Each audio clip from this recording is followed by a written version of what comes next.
Olá, estamos de volta aqui com o curso de Bioestatística e a aula de hoje é a segunda parte das etapas iniciais de um projeto de pesquisa. Então, na aula passada nós falamos sobre as etapas iniciais e hoje nós vamos falar sobre o processo de coleta de dados, o controle de qualidade e o desenvolvimento da base de dados. No processo de coleta de dados, a gente tem duas formas de fazê-lo.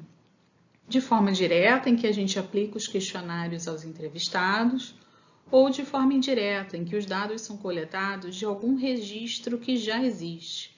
Por exemplo, você pode retirar esses dados dos prontuários médicos, de sistemas de informações que são criados para outras finalidades além da sua pesquisa, ou de um conjunto de relatórios. Além disso, um mesmo projeto de pesquisa pode combinar as duas estratégias de coleta de dados.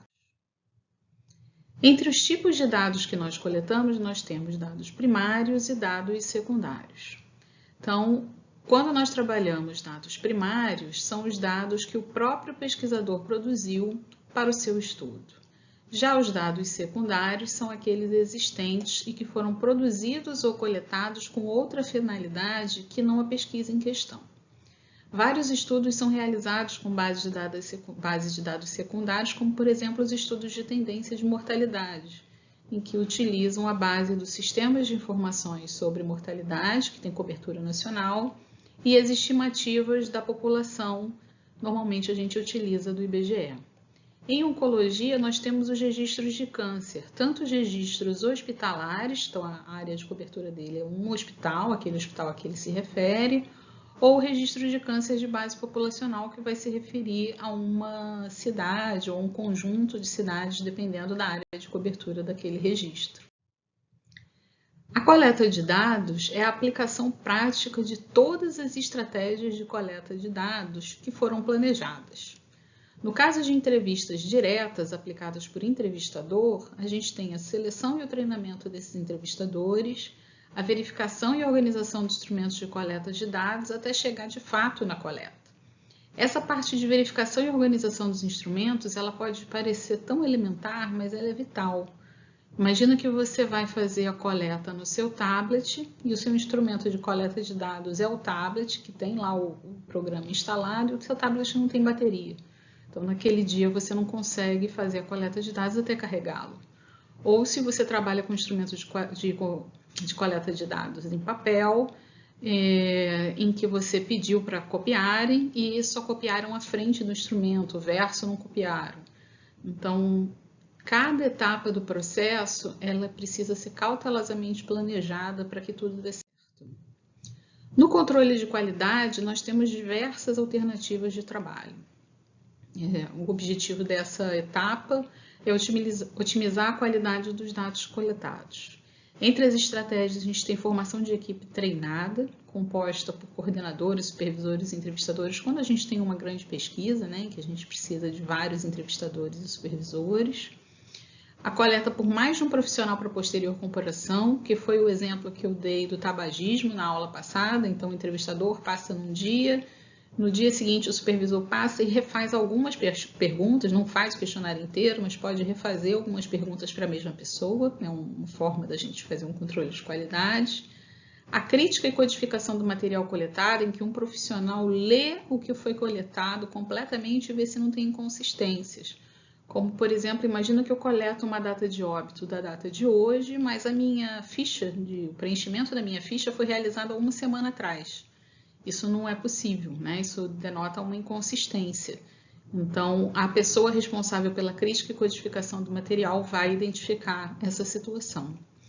E, além disso, a gente tem o desenvolvimento de um sistema de digitação ou até mesmo de coleta de dados, hoje em dia, com crítica interna e, às vezes, com dupla digitação. A dupla digitação é quando dois profissionais diferentes digitam o mesmo formulário e a gente compara para evitar erros de digitação. No exemplo de câncer de pulmão, as estratégias que eu pensei até o momento foram as seguintes. Então, a gente já tinha o objetivo, avaliar os fatores que interferem no prognóstico, nós vamos fazer uma coorte retrospectiva e nós vamos submeter ao CEP do INCA para avaliação das questões éticas da pesquisa antes de iniciar. Nós pretendemos fazer uma coleta indireta, ou seja, os pacientes não vão ser contactados de forma alguma. Agora, os dados vão ser primários, porque a gente tem aquela ficha de coleta que está no material de apoio que eu entreguei para vocês, mas ao mesmo tempo a gente também vai usar dados secundários, porque o estado vital e a data do óbito podem vir tanto do registro hospitalar de câncer, quanto dos sistemas de informação de mortalidade, quando se tem acesso à base de dados identificada. Então, aqui a gente tem uma combinação dos dois tipos de dados. Dentre as medidas de controle de qualidade nesse estudo, a gente tem a ficha de coleta de dados estruturada, a gente tem um coletador e um profissional de crítica e codificação treinados, são duas pessoas diferentes, então a pessoa que está fazendo a coleta nos prontuários é uma, entrega para o profissional de crítica e codificação que vai ler o material e retorna para ele com as dúvidas em relação ao que foi coletado. Então, faz essa crítica. Para esse estudo, a gente vai preparar uma máscara de digitação em Epidata com críticas internas. O Epidata é um programa gratuito em que você pode, de maneira muito simples, bem simples mesmo, programar a sua digitação de dados. E vamos ter uma dupla digitação, então vamos ter um terceiro profissional, digamos, envolvido para fazer uma digitação aqui a mais para comparar e fazer uma medida de controle de qualidade. Agora a gente vai para o desenvolvimento da base de dados. No desenvolvimento da base de dados, ela vai ser proveniente daquela máscara de Epidata que eu falei para vocês. A máscara do Epidata, essa é a carinha que ela tem, né? Eu trouxe aqui uma imagem, mas ela está disponível no material de apoio para vocês. Vocês podem baixar o Epidata e abrir essa máscara para brincar um pouco. O que é importante destacar aqui para vocês? Por exemplo, o sexo, que só tem duas opções de marcar 1 e 2, aqui eu só consigo digitar 1 ou 2 porque ela foi programada dessa forma. Se eu tentar digitar um 4 aqui ou um F de feminino, ele não vai aceitar. Isso é uma máscara com crítica interna que a gente está falando.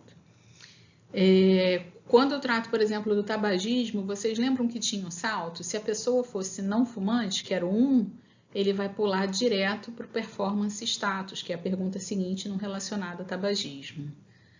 Aqui também a gente tem o salto, nenhuma comorbidade. No outra comorbidade, eu abri um campo para o caso daquela pergunta mista em que teria o específico.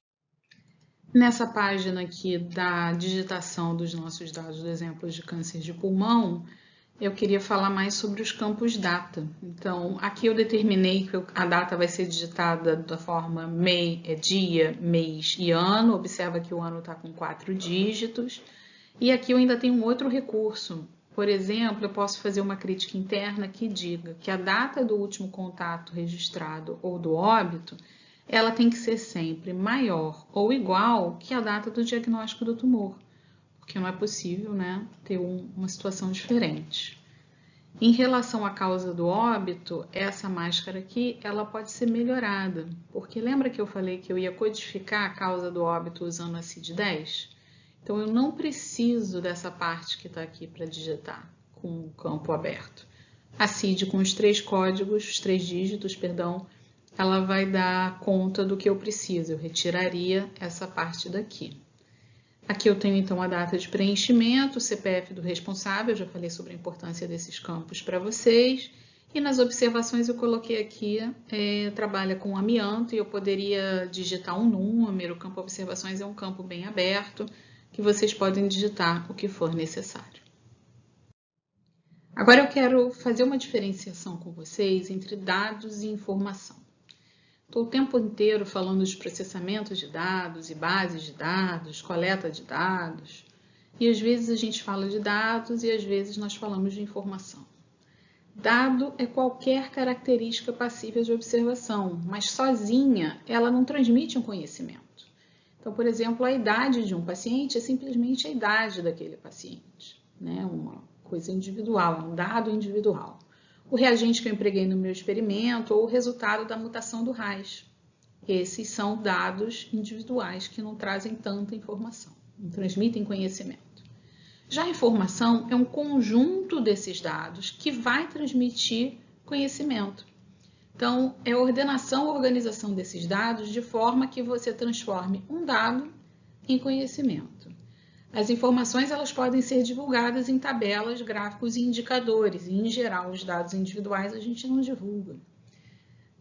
Um exemplo, por exemplo, a idade do paciente eu posso transformar na distribuição etária da minha coorte, ou na idade média dos pacientes.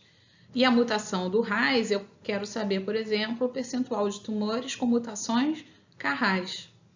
Então, eu tenho aqui nos processos a entrada dos dados, depois eu processo esse dado, a gente vai falar já mais sobre processamento de dados, para transformar isso numa informação que transmita conhecimento, que é o mais importante. Então, a base de dados é uma coleção de dados relacionados. Essa definição não estabelece a necessidade dos dados serem armazenados de forma digital. Alguns livros trazem como exemplo até uma agenda telefônica em papel como uma base de dados, que está lá e você acessa, procura o telefone de uma respectiva pessoa e vai encontrar. Os conteúdos das bases variam muito. No nosso caso, nós usamos dados de pesquisa, eu vou me fixar mais nesse exemplo, mas a gente também tem dados geográficos e mapas com coordenadas de eventos que acontecem. Nós temos dados multimídia, com vídeos, músicas e podcasts. O que é mais importante para mim a partir de hoje? Eu não quero ver nenhum aluno desse curso falando porque a minha tabela ou a minha planilha. Não. Eu quero que vocês utilizem os termos corretos e falem das suas bases de dados, tá bom?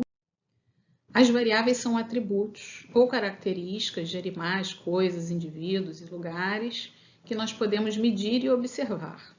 Numa base de dados, as variáveis podem ser classificadas como datas, texto ou string, ou, como eu disse lá no início, quando eu mostrei o instrumento de coleta de dados, eu chamei de alfanumérica, ou elas podem ser numéricas, que são as variáveis passíveis de serem manipuladas aritmeticamente.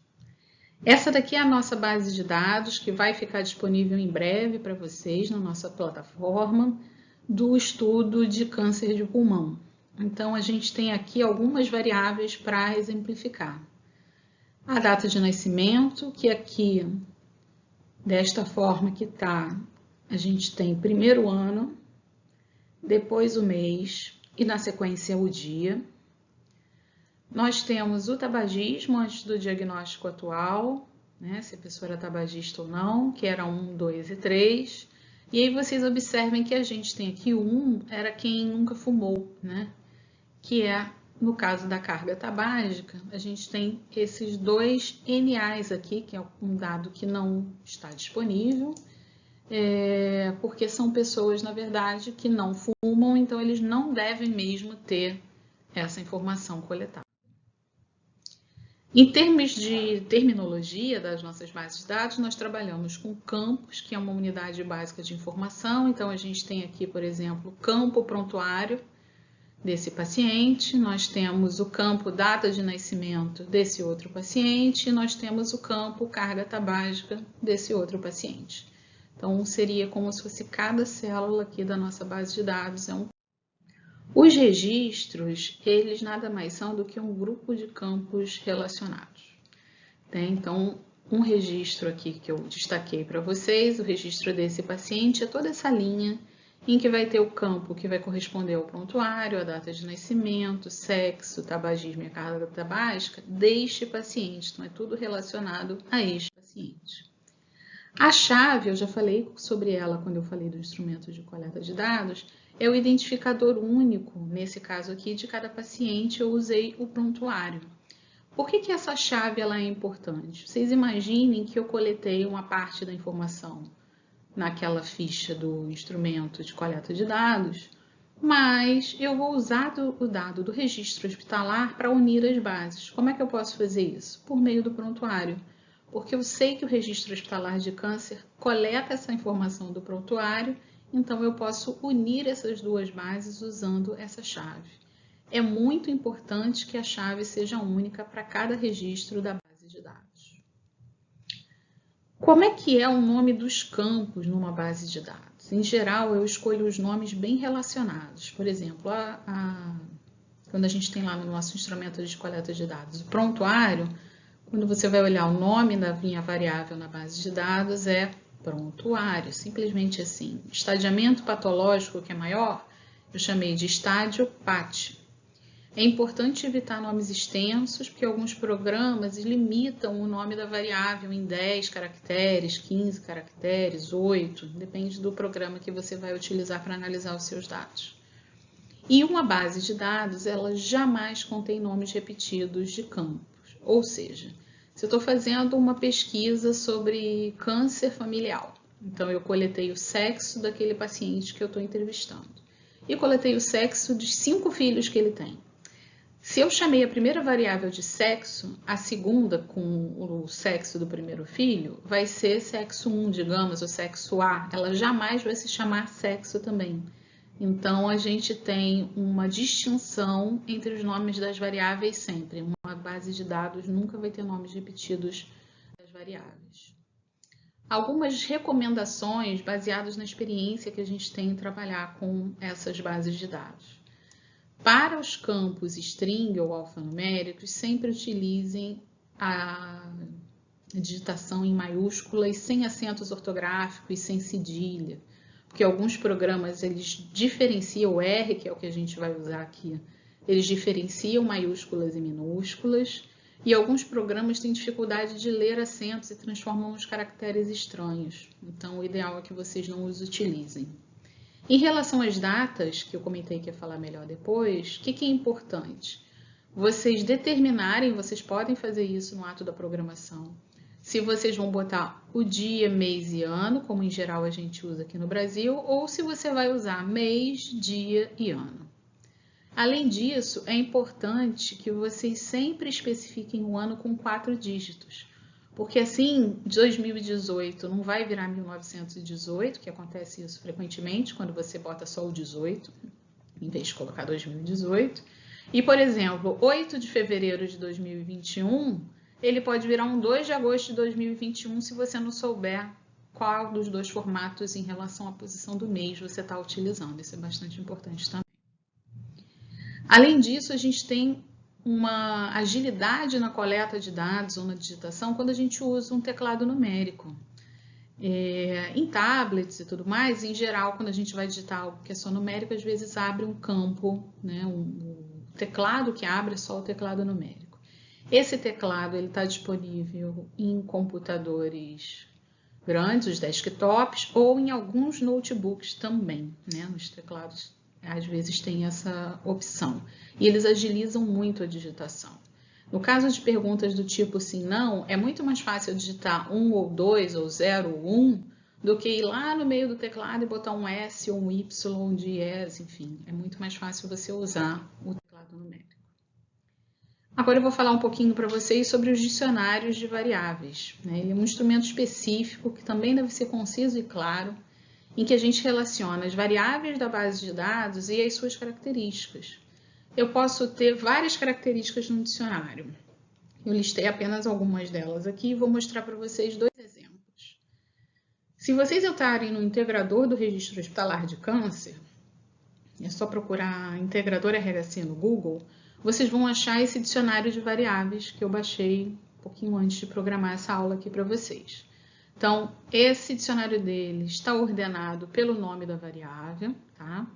Então, por exemplo, essa variável aqui, alcoolis, ela é o campo número 44, a coleta de dados do registro é feita com base numa ficha numerada, então vai ser o quesito 44 da ficha. Ele vai coletar o histórico de consumo de bebida alcoólica de maneira categórica. Então, a gente tem aqui 1 para nunca, 2 se ex-consumidor, 3 se sim, 4 não avaliado, 8 não se aplica e 9 sem informação. A variável seguinte da base de dados seria o ano PRID, que vai corresponder ao quesito 22 do instrumento, é o ano do diagnóstico do tumor e ele está aqui formatado com 4 dígitos. Observa aqui que o nome desta variável é ANTRI, então é ano da triagem, mas a variável, pelo visto aqui, está como dia, mês e ano, e não somente o ano como a variável em cima.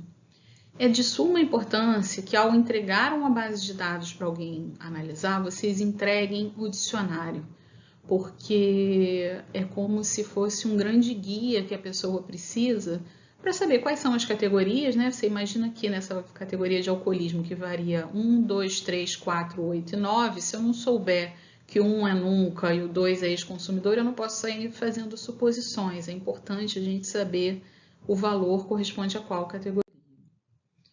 Para o exemplo de câncer de pulmão, eu fiz esse dicionário breve aqui utilizando o Stata. Ele tem um comando que cria uma espécie de dicionário que é diferente. Então, o nome da variável sexo, então corresponde a 1, sexo. Ela só aceita 2 valores, 1 e o 2. E eu usei um label para dizer que o 1 é masculino e o 2 é feminino. E nesse caso, ele ainda faz aqui uma tabelinha de frequência, em que a gente tem 39 homens e 49 mulheres. E se eu tivesse algum missing value, ele registraria aqui qual é a quantidade de dados faltantes dessa variável. Então, na aula de hoje, a gente viu o processo de coleta de dados, o controle de qualidade desses dados e o desenvolvimento da base de dados. Eu espero que vocês tenham gostado. Os materiais de apoio estão disponíveis na plataforma, né? O artigo do Felipe, o exemplo de câncer de pulmão, a gente tem até agora o instrumento de coleta de dados e os arquivos de digitação prontos com a programação em Epidata. Nos vemos na próxima aula.